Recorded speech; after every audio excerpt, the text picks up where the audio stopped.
Oira na ngone no de nunu eno be singa ni mataka. Mersi sunga da kena loma dina kena mi karon. Sakena ngau na mitar lo bina no baksa ngai ka wala lo mataki na ngone.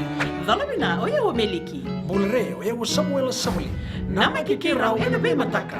Boniti kena magrombuka. Ni wai tini kalima na miniti me ono kina tini na kaloko. Ena radio Fiji One nandomo ibiti. Pindah-pindah na mataka dan ramai na singabo.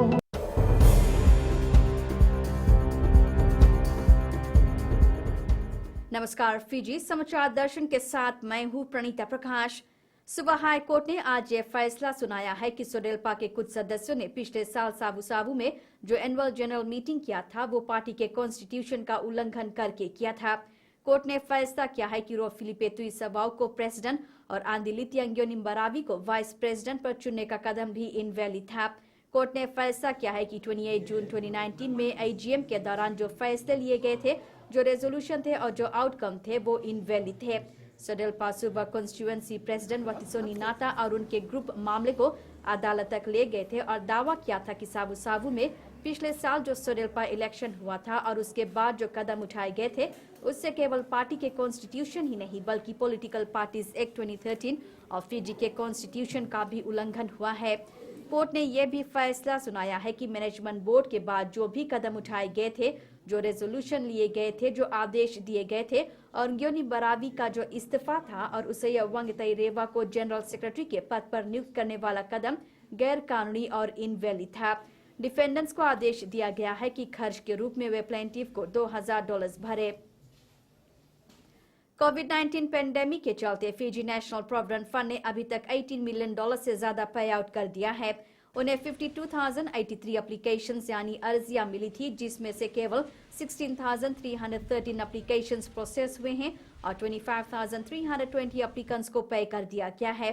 एफएनपीएफ को कुछ चुनौतियों का सामना भी करना पड़ा, जिस कारण अर्जियों को प्रोसेस करने में समय लगा।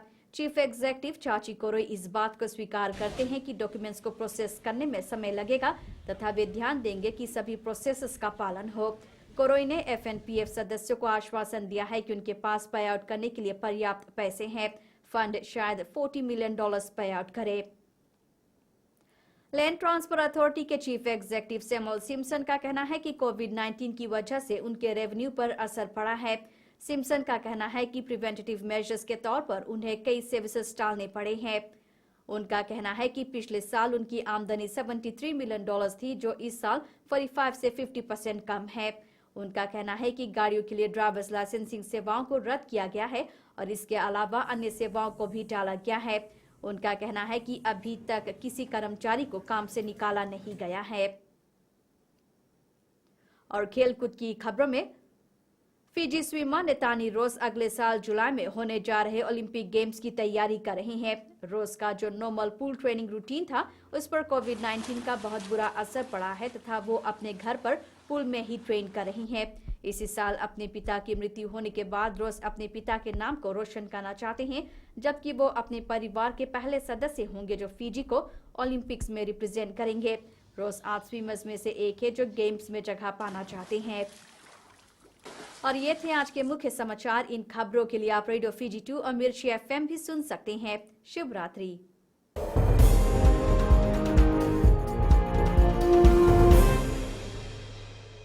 हमारे खूबसूरत देश फिजी में चाइल्ड अब्यूज की घटनाएं आए दिन बढ़ रही है। क्यों बच्चों का मासूम बचपन अब्यूज का शिकार हो जाता है? अपने बच्चों की सुरक्षा का खास ख्याल रखें। उनसे बातचीत करें, उनके दोस्तों के बारे में जानें।